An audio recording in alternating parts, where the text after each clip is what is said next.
Light of life, जिंदगी की रोशनी से गाई। वक्ता कौन है?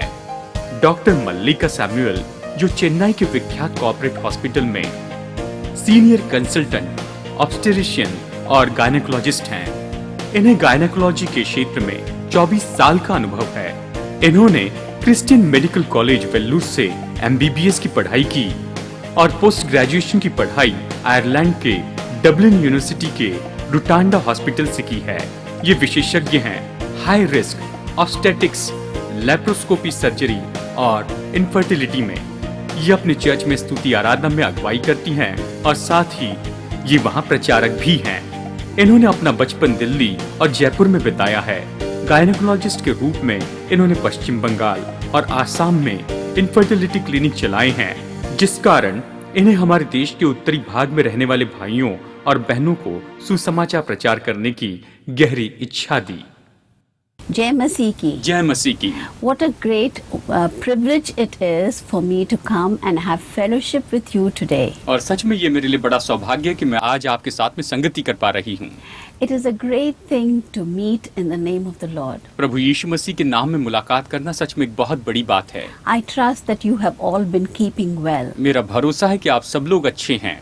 That you have continued to pray as families. कि आप परिवार के रूप में प्रार्थना करते रहे हैं। To read God's word. आप परमेश्वर का वचन पढ़ते रहे हैं। And to find blessing. और आप आशीष पाते रहे हैं। In the last week's episode, पिछले हफ्ते के एपिसोड में I have explained to you that we are getting into the season of Lent. मैंने आपको बताया था कि हम लेंट के समय में आ रहे हैं। Now the season of Lent extends from Ash Wednesday to Maundy Thursday. और जो लेंट का समय है वो तो ऐश वेडनेसडे से शुरू होकर थर्सडे तक चलता है। It is a period of 40 days. ये तो 40 दिनों का समय होता है। This has been set aside by the church. और चर्च ने इस दिन को अलग करके रखा है। Based upon the 40 days that Jesus spent in the wilderness. ये तो उस 40 दिनों के ऊपर आधारित है जो यीशु ने जंगल में बिताए थे। He spent those days in fasting and prayer. उसने उन दिनों को वहाँ पर उपवास और प्रार्थना में बिताए थे। And by this fasting and prayer, he got strength to overcome the enemy. और इन उपवास और प्रार्थना के द्वारा उसने शत्रु के ऊपर में विजय पाने के लिए बल पाया। So much so that when the enemy tempted him at the end of these 40 days, और यहाँ तक कि जब इन 40 दिनों के अंत में शत्रु ने उसकी परीक्षा की, he could overcome them by the word of God. तो परमेश्वर के वचन के द्वारा वो उस पर जयवंत हो सका। So how do we do this? तो हम इसे कैसे करते हैं? As we said before, we do this by fasting, by prayer, and by giving, and by self-discipline. और निश्चित जैसे कि हमने पहले ही कहा है कि उपवास, प्रार्थना और देने और खुद को अनुशासित करने के द्वारा हम इसे करते हैं। Please remember that Lent is not a season of denial. याद रखिए कि लेंट जो है ये तो इनकार करने का समय नहीं है, But it is a season of transformation. लेकिन ये तो बदलाव का समय है। Jesus has said, when you fast, do not look like you are very sick and do not wear terrible clothes. और यीशु ने कहा कि जब तुम उपवास करते हो तो ऐसे न दिखो कि तुम बहुत ही बीमार हो और ऐसे भयानक कपड़े न पहने, But rather you comb your hair well and you look smart just as you would have otherwise. और जैसे कि आप हमेशा अक्सर ऐसे करते हैं उस तरह से वो कहता है कि सिर पर तेल लगा, कंघी कर, अच्छा दिख, जैसे कि हमेशा अक्सर आप करते हैं। Now when Jesus spoke while walking on the streets of Jerusalem, जब यीशु यरूशलेम की सड़कों के ऊपर चलते हुए ये सब कुछ कह रहा था, he said, "Oh Jerusalem, Jerusalem, how long have I wanted to gather you, your children together?" और वो कहता है यरूशलेम यरूशलेम में कितना चाहता था कि मैं तुझे और तेरी संतानों को अपने पंखों तले इकट्ठा करूं, As a hen gathers her brood under her wings. जैसे कि एक मुर्गी अपने बच्चों को अपने पंखों तले जमा करती है, But you would not come to me. लेकिन तुम मेरे पास में नहीं आए। This is what Jesus is saying today. देखिए यीशु आज यही तो कह रहा है। So in this period of Lent, we must come to the Father. और इसीलिए इस लेंट के समय में हमें पिता के पास में आना चाहिए। We must spend time with Him. हमें उसके साथ में समय बिताना चाहिए। Let us ask God for extra time so that we can spend that time with Him. आइए हम परमेश्वर से समय मांगे, अतिरिक्त समय मांगे कि हम उसके साथ में उसे बिता सकें। And then we see that Lent is a time of greater love. और फिर हम ये भी देखते हैं कि लेंट जो है ये तो और भी महान प्रेम का समय है। Jesus loved us so much. यीशु ने हमसे बहुत प्रेम किया है। When He walked upon this earth, और जब वो इस पृथ्वी पर चलता था, his cry was repent and believe. उसकी पुकार यही थी कि पश्चाताप करो और विश्वास करो। He wanted each person to come to him. वो चाहता था कि हर एक व्यक्ति उसके पास में आए। That is his cry today. आज भी उसकी यही पुकार है। What are we to repent of? हमें किससे पश्चाताप करना है? Our indifference, हमारे फर्कों से, our hardness of heart, हमारे दिल की कठोरता से, and what are we to believe? और हमें किस पर विश्वास करना है? We believe that Jesus is the only one who can save us. हम ये विश्वास करते हैं कि यीशु ही है जो हमें उद्धार दे सकता है, He बचा knows सकता है। our weaknesses. वो हमारी कमजोरियों को जानता है He only wants your love. और वो आपका केवल प्रेम चाहता है। He doesn't want your accomplishments. वो आपकी उपलब्धियों को नहीं चाहता है And he wants the chance to love you. और वो चाहता है कि आपसे प्रेम करते जाएं। So this Lent season, shall we draw near to him? और आइए इस लंट के समय में हम उसके करीब आते चले जाएं। Shall we allow the love that we have for him to increase? हमारे पास उसके लिए जो प्रेम है वो प्रेम बढ़ता चला जाए। Shall we submit to him so that we give him a chance to love us? हम उसके अधीनता में आ जाए ताकि उसे मौका दे कि वो हमसे प्रेम कर सके। Hence you know that the season of Lent is a time of transformation. जबकि आप जानते हैं कि लंट का ये समय तो बदलाव का समय है। What is this transformation all about? ये जो बदलाव है ये किस बारे में है? As we come to Jesus with a heart that is willing to accept our sinfulness, जैसे कि हम यीशु के पास में ऐसे दिल के साथ में आते हैं और वो तैयार है कि हमारे पाप में ताकि साथ में भी हमें स्वीकार करे। he is able to wash us by his precious blood, वो इस योग्य है कि हमें अपने बहुमूल्य लहू से धोकर शुद्ध करें and he is able to restore us to himself. और वो इस योग्य है कि हमें अपने आप से मिला लें। We are changed from a heart of bitterness हम तो अपने कड़वाहट के दिल से बदल जाते हैं to a heart of rejoicing, और आनंद दिल को हम पाते हैं from a heart of despair और बहुत ही व्याकुल होने के दिल के to a बजाय heart of hope, हम आशा का दिल पाते हैं। from a heart of loneliness अकेलेपन के दिल के बजाय to a heart of fellowship with हम Jesus, यीशु के साथ में संगति का दिल पाते हैं। from a heart of depression निराशा के दिल से to a heart of joy, आनंद के दिल में हम आते हैं, knowing that God cares for you, ये जानते हुए कि परमेश्वर हमारी परवाह the करता है। confidence that God cares for you. ये भरोसा होता है कि परमेश्वर हमारी परवाह करता है। So this is the transformation that we experience. यानी ये वो बदलाव है जो हम अनुभव करते हैं। Let us look at what God can do for a heart that comes to him. आइए देखते हैं कि परमेश्वर उस दिल के लिए क्या कर सकता है जो उसके पास में आता है। I would like you to open your Bibles to the book of Isaiah. मैं चाहती हूँ कि आप अपनी बाइबल में निकालिए यशायाह की किताब Later on, you can read whole chapter 44. और आप बाद में पूरा अध्याय 44 पढ़ सकते हैं। Very specially the verses 1 to 5 and 21 to 24. खास करके पहला वचन से लेकर 5वें वचन तक और वचन 21 से लेकर 24 तक। But for now, let us look at the book of Isaiah, आइए अभी हम देखते हैं यशायाह की किताब chapter 44, अध्याय 44 verses 3 and 4. वचन 3 और 4। क्योंकि मैं प्यासी भूमि पर जल और सूखी भूमि पर धाराएं बहाऊंगा, मैं तेरे वंश पर अपनी आत्मा और तेरी संतान पर अपनी आशीष उंडेलूंगा। वे उन मंजरों के समान बढ़ेंगे जो धाराओं के पास घास के बीच में होते हैं। This is what Isaiah is saying. यहाँ पर यशायाह यही तो कहता है, The ground is dry. ये जो भूमि है ये तो सूखी है, It is parched. ये तो बिल्कुल सूखी है।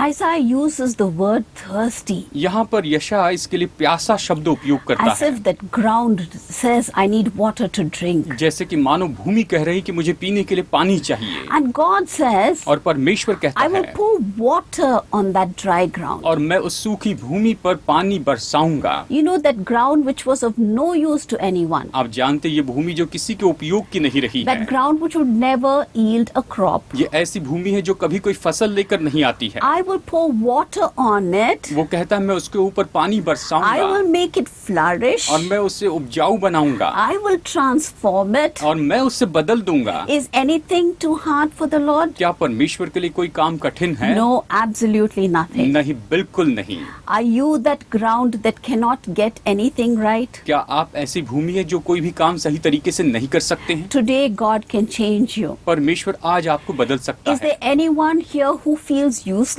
क्या ऐसा कोई है जो अपने आप को बेकार महसूस Reach करता है? out to Jesus तो आप यीशु के पास में आए and ask him to transform your life. और आप उससे कहें कि वो आपके जीवन को बदल दे। We may try in several ways to equip हम ourselves अपने आप को तैयार करने के लिए बहुत से तरीके का उपयोग कर सकते हैं to make us better. कि हम अपने आप को बेहतर बनाएं, But लेकिन Do not think that this is not a good thing. ये मत सोचिए कि ये अच्छी बात नहीं है। We must work hard. हमें कड़ी मेहनत करते जाना है। But the blessing comes from God alone. लेकिन जो आशीषें हैं वो तो केवल परमेश्वर से आती हैं। The water which Isaiah is talking about ये जल जिसके बारे में यशायाह कह रहा is है, the anointing that God gives us. ये तो वो अभिषेक है जो परमेश्वर हमें देता है। That special unction of the Holy Spirit. ये पवित्र आत्मा का विशेष जो अभिषेक है, This is what helps us. यही तो हमारी मदद करता है। This is what helps us to flourish. यही तो हमारी संपन्न होने में मदद करता है। Like the fresh growing grass बिल्कुल ताजे ताजे बढ़ने वाली घास के जैसे, on the meadows. जो कि वहाँ पर झील के किनारे होते हैं। Like trees that are growing by streams with abundant water. ऐसे पेड़ जो कि वहाँ पर नदियों के किनारे हैं, जिनके पास में भरपूर पानी है। These are the images that Isaiah uses. यशायाह इन चित्रों का उपयोग करता है। What is this? ये क्या है? This is transformation. यही तो बदलाव है। God is able to transform us. परमेश्वर इस योग्य है कि हमें बदल दे। And this transformation begins by what the Lord says in verse 22. और वचन 22 में परमेश्वर जो कहता है, ये बदलाव उसी से शुरू होता है। We will look at that verse. आइए हम इस वचन को यहाँ पर देख लेते हैं। यशायाह अध्याय 44 वचन 22 इस तरह से कहता है, मैंने तेरे अपराधों को काली घटा के समान और तेरे पापों को बादलों के समान मिटा दिया है। मेरी ओर फिर लौटा, क्योंकि मैंने तुझे छुड़ा लिया है। Now God says, अब परमेश्वर कहता I है, have wiped out your transgressions मैंने तेरे अपराधों को मिटा दिया है, like a thick cloud, जैसे कि जो घने बादल के जैसे and थे, your sins like a heavy mist. और जैसे कि बड़ी बादल होते वैसे तेरे पापों को मैंने पूरी तरह से मिटा दिया है। If there is a thick cloud, अगर घनी काली घटा है, can the pilot see what is in front of him? तो क्या पायलट देख सकता है उसके सामने क्या है? His visibility is zero. वो वहाँ पर सामने नहीं देख पाता है। So also that thick cloud is covering your sin. और इसी तरह से जो पाप का जो बड़े घने बादल है, वो आपके पापों को, आपके जीवन को ढांक कर रखते हैं। The Lord calls us to come to Him, परमेश्वर हमें अपनी ओर बुलाता है that He may redeem us. कि वो हमें छुटकारा दे, He will wash us by His precious blood, कि वो अपने बहुमूल्य लहू से हमें धो दे। the blood that He shed for us on Calvary. ऐसा लहू जो उसने हमारे लिए कलवरी के क्रूस पर बहाया है। I remember that I was a young girl when I received the Lord in my life. मुझे याद है जब मैंने प्रभु को अपने जीवन में स्वीकार किया, मैं बहुत ही कम उम्र की लड़की I थी। was about 19 to 20 years उस old. समय मैं केवल 19 या 20 साल की थी। I was in medical college in India. मैं भारत के एक मेडिकल कॉलेज में पढ़ रही थी, My parents were far away in the United States. और मेरे माता पिता दूर अमेरिका में रहते थे। There were times when I felt lonely. ऐसा समय था जब मुझे अकेलापन महसूस हुआ। But when the Lord came into my life, लेकिन जब प्रभु मेरे जीवन में आया, there was a joy in my heart that I cannot explain. तो मेरे दिल में ऐसा आनंद आया जिसे मैं बता नहीं सकती। I began to pick up my guitar मैं अपने गिटार को उठाने लगी and sing songs that God gave me just out of the blue. और बस वो गीत गाने लगी जो परमेश्वर मुझे देता था।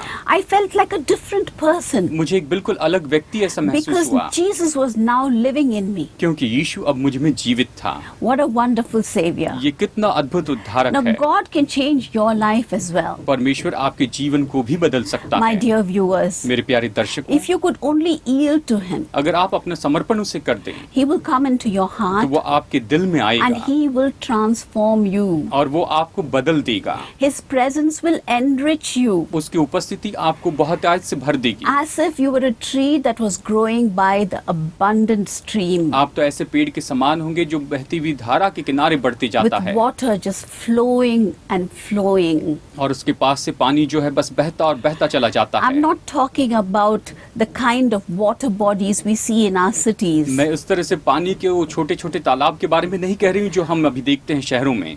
These are stagnant ये waters. तो एक जगह पर रुका हुआ पानी है, But we are talking about streams that flow down the hillside, लेकिन हम उन झरनों के बारे में कह रहे हैं जो पहाड़ों से नीचे गिरते चले जाते हैं। abundant and refreshing, वो तो बहुत आयत से होते हैं और तरोताजा करने वाले होते which is हैं, the Holy Spirit. जो कि पवित्र आत्मा है। Now let's look at another aspect of transformation. चलिए बदलाव के एक और दृष्टिकोण को हम देखते हैं।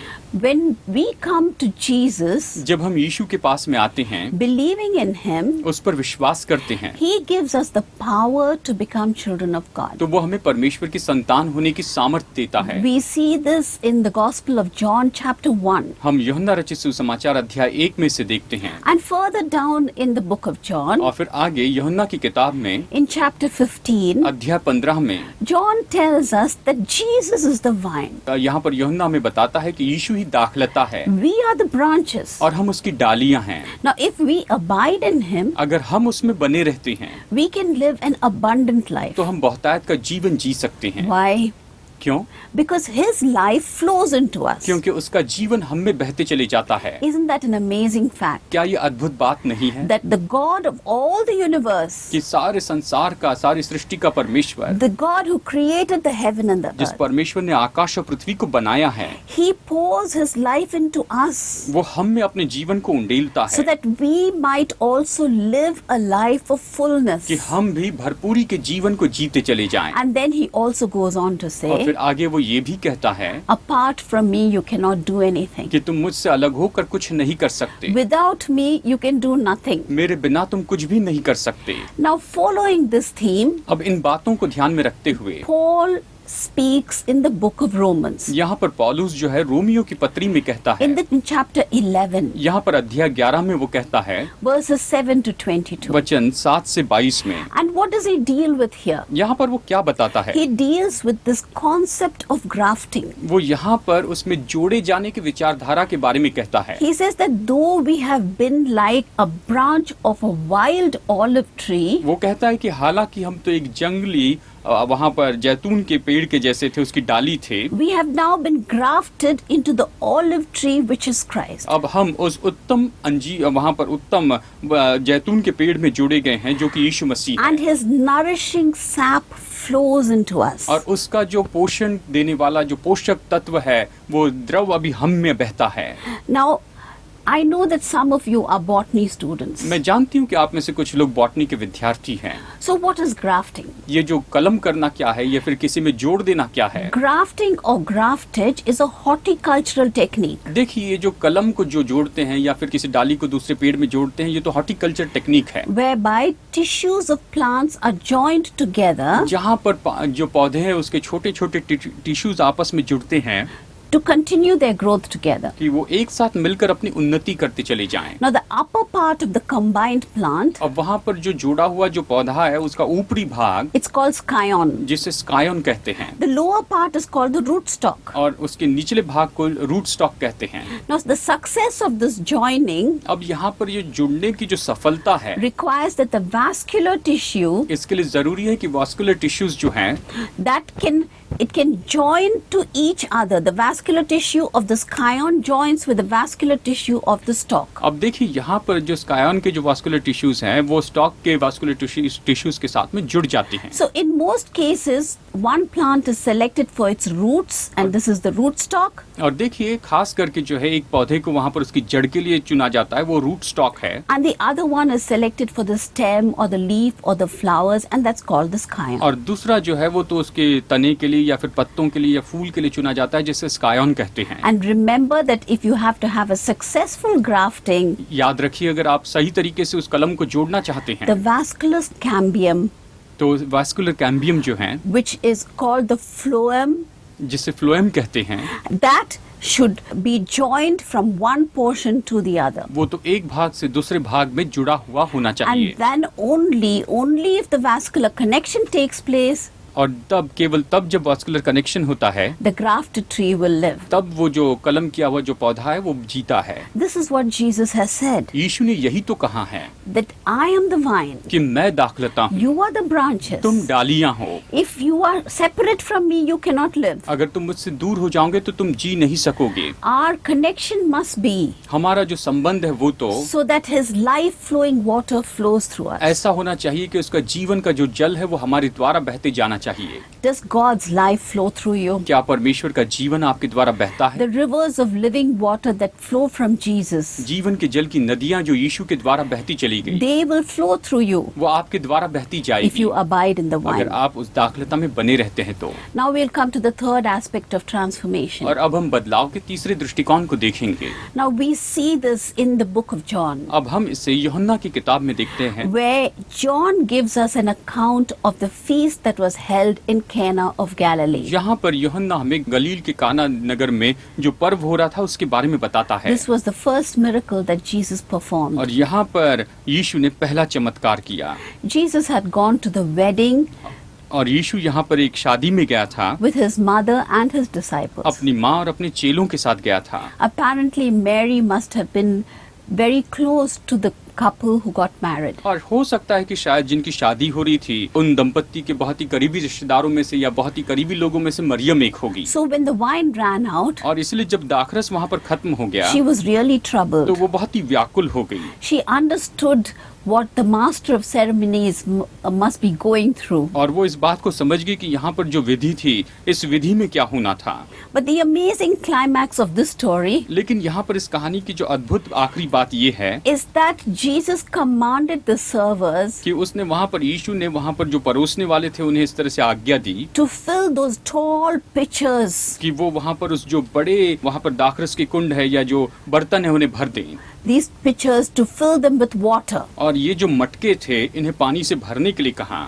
Now these pitchers were placed at the entrance. और ये जो मटके हैं वहाँ पर प्रवेश द्वार के पास में रखे गए। They actually contained water to wash the feet of the guests as they entered in. और जैसे कि मेहमान वहाँ पर भीतर आ रहे थे उसमें पानी था कि जो मेहमान है वो अपने पैर धोकर भीतर आए। But at the obedience of the servers, लेकिन वहाँ पर जो सेवा करने वाले थे उन्होंने आज्ञा मानी। this water उन्होंने इस पानी को which they had poured inside these jars, जो कि उन्होंने इन मटकों में रखा था, as they took it out and began to serve the people, और जैसे वो उसे लेकर लोगों को देने लगे it turned into wine. तो वो दाखरस में बदल गया। Not just any wine, केवल ऐसे ही दाखरस नहीं, but the very best of the vintage. लेकिन वो तो उस दाख की बारी का सबसे उत्तम दाखरस Now था। this amazing miracle अब ये अद्भुत चमत्कार also tells us for all eternity ये तो हमें पूरे अनंत काल के लिए बताता है that when we obey Jesus in our problems, कि जब हम अपनी समस्याओं में यीशु की आज्ञाओं को मानते हैं the outcome will just blow your mind. तो इसका जो परिणाम होगा उससे आप चौंक जाएंगे। What comparison does water have with wine? जो पानी है उसकी तुलना दाखरस के साथ में कैसे हो सकती है? What comparison does our own effort और हमारे खुद के जो परिश्रम हैं have with the working of the Spirit of God? उसकी तुलना पवित्र आत्मा के जो काम है उसके साथ कैसे कर सकते हैं? Isn't that amazing? क्या ये अद्भुत नहीं है? Now I want to tell you a story. मैं आपको एक कहानी बताना चाहती हूँ। You know the owner of KFC. आप जानते हैं KFC के जो मालिक हैं He is one Colonel Sanders. उनका नाम है colonel Sanders. Now history has it और इतिहास इस तरह से बताता है that Colonel Sanders never was successful in anything that he did. कि कर्नल सैंडर्स जो है उन्होंने जो कुछ भी किया उसके अंदर कभी सफल नहीं हुए। Now when he was at the age of 65, और जब वो 65 साल की उम्र के हो गए he decided to open a chicken business तो उन्होंने इस तरह से निर्णय लिया कि वो एक चिकन का व्यापार शुरू of करेंगे। fried chicken. फ्राइड चिकन का व्यापार। Now Colonel Sanders, you know, a really blooming business with this chicken business. और फिर कर्नल सैंडर्स का ये जो चिकन का जो व्यापार था वो तो बहुत ही ज्यादा बढ़ने लग गया। One day he went to his pastor, और एक दिन वो अपने पास्टर के पास में गए who had his church right next to his unit. जिनका चर्च जो है उनके यूनिट के बिल्कुल पास में ही था। And he told him, see, I have this problem by which I curse all the time. और उन्होंने कहा कि मुझे एक समस्या है, मैं हमेशा लोगों को कोसते चले And जाता I want हूँ to be delivered from it. और मैं इससे छुटकारा पाना चाहता Can हूँ। you deliver me? क्या आप मुझे छुटकारा दे सकते हैं? Now, at the same time, the pastor was praying, और उस समय पास्टर प्रार्थना कर रहे I थे। have this church to look after. उन्होंने कहा मुझे इस चर्च की देखभाल करनी And है we have lot of financial और problems. हमारी बहुत सी आर्थिक समस्याएं हैं। How good it will be if a millionaire came to our church. अगर एक करोड़पति हमारी चर्च में आ जाए तो कितना अच्छा होगा। So the pastor told Colonel Sanders, तो पास्टर ने कर्नल सैंडर्स से कहा definitely, निश्चय ही Jesus can deliver you from any addiction. यीशु मसीह आपको किसी भी बुरी लत से छुड़ा सकता है। He prayed with him. उन्होंने उनके लिए प्रार्थना की। He led him to allow Jesus into his life. उन्होंने उनकी अगुवाई की कि वो यीशु को अपने जीवन में आने दे। Colonel Sanders was filled with the peace of God. Colonel Sanders परमेश्वर की शांति से भर गए And he became a tithing member of this church. और वो इस चर्च के दशमांश देने वाले व्यक्ति बन गए। And as he turned to the Lord, और जैसे वो प्रभु के पास में आए his business became a booming business. तो उनका जो व्यापार है वो तो बहुत आयत से बढ़ने लगा And the church survived wonderfully. beautifully. और वो चर्च बहुत ही अद्भुत रीति से बना रहा। Now we know that the transforming power of the Lord Jesus. अब हम प्रभु यीशु मसीह की बदलाव की सामर्थ को देखते हैं। When we yield ourselves to Him, जब हम अपने आप को उसे सौंपते हैं, even though we may be very ordinary like tap water, हो सकता है कि शायद हम बहुत ही सामान्य और बिल्कुल नलके के पानी के जैसे हो, we will be turned into some exotic wine. लेकिन फिर भी हम बहुत ही उत्तम दाखरस के जैसे बदल जाएंगे। No one will be able to compare with you. कोई भी आपके साथ में तुलना नहीं कर पाएगा।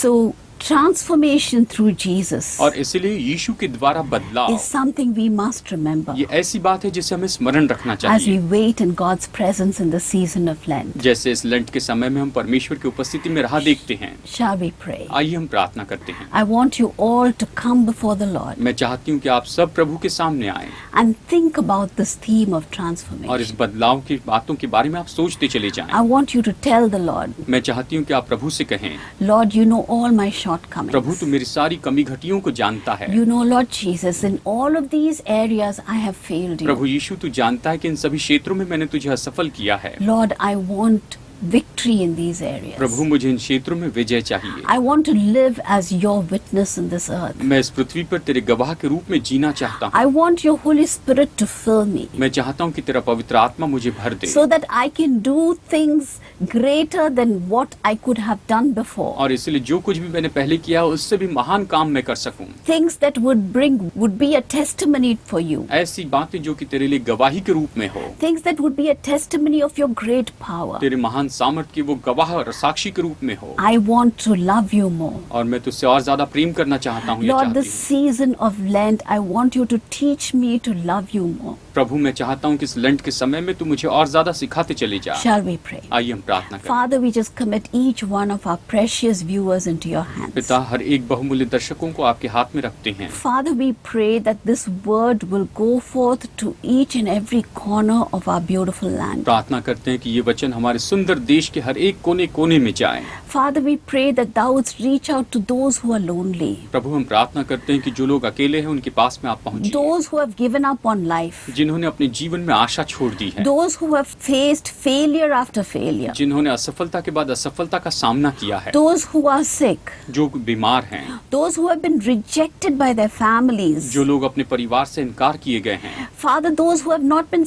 successful in their business. ऐसे लोग जो अपने व्यापार में सफल नहीं हुए हैं, We reach out to each one of these people. हम इनमें से हर एक व्यक्ति तक पहुंचते हैं That Lord, that your word will give them a new कि energy. प्रभु आपका वचन इन्हें नई शक्ति देने That पाए। your word will give them a new life. प्रभु आपका वचन इन्हें नया जीवन देने पाए। Send your word and heal the people, I pray. मेरी प्रार्थना है प्रभु अपने वचन को भेजकर लोगों को चंगाई दे। This season of Lent, Father God, पिता परमेश्वर लेंट का ये समय make it real for us. ये हमारे लिए बिल्कुल वास्तविक Help बना। us to come to you, Lord Jesus, in repentance, मदद कर प्रभु कि हम पश्चाताप के साथ में तेरे पास आए, that we may learn to follow you more, कि हम तेरे पीछे और ज्यादा चलने वाले बने, to love you कि more. हम तुझसे और ज्यादा प्रेम करें। In Jesus' name, यीशु के नाम में प्रार्थना करते हैं। amen. आमीन।